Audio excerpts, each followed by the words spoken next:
Hi, I'm Dave, and what we have today is a 2011 Buick Enclave, and it needed a timing chain. No way to check whether or not the valves are bad or anything like that. So if you try to check the compression without putting the timing chain on, you're going to get an incorrect pressure anyway.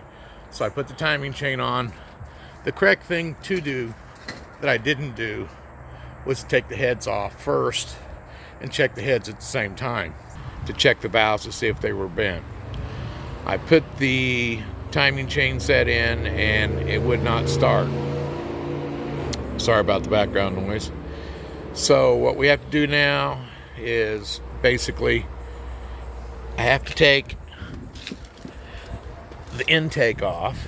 See, nice car, no dents, no nothing. Got it cheap. Very nice car. So I figure it's worth my time and trouble here.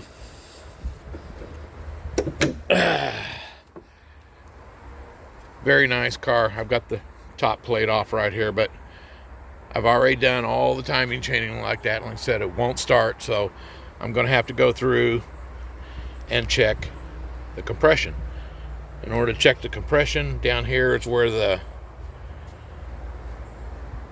coils are and spark plugs. Well, in order to do that, you have to pull this whole intake off.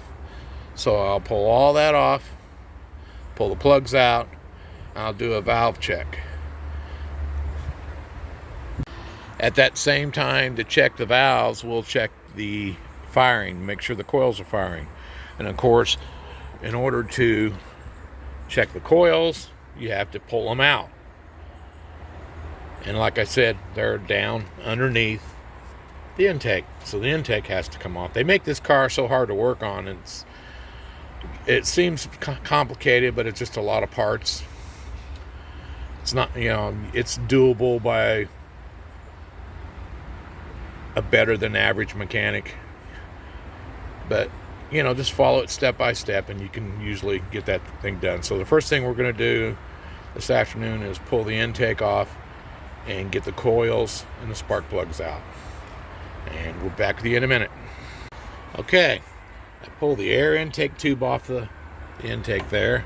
I pulled all the PVCs off and just kind of set them aside. You're best to not take those apart if you can keep from it, because they do get a little tongue-tailed.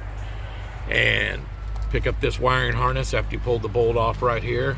Just slide it over the side. That leaves you with these 6 bolts. 1, 2, 3, 4, 5, and there's one right down here, 6. Then you can lift this up and off. Takes 15 minutes, 20 tops to move all this, and then we'll be able to get to those coils and plugs.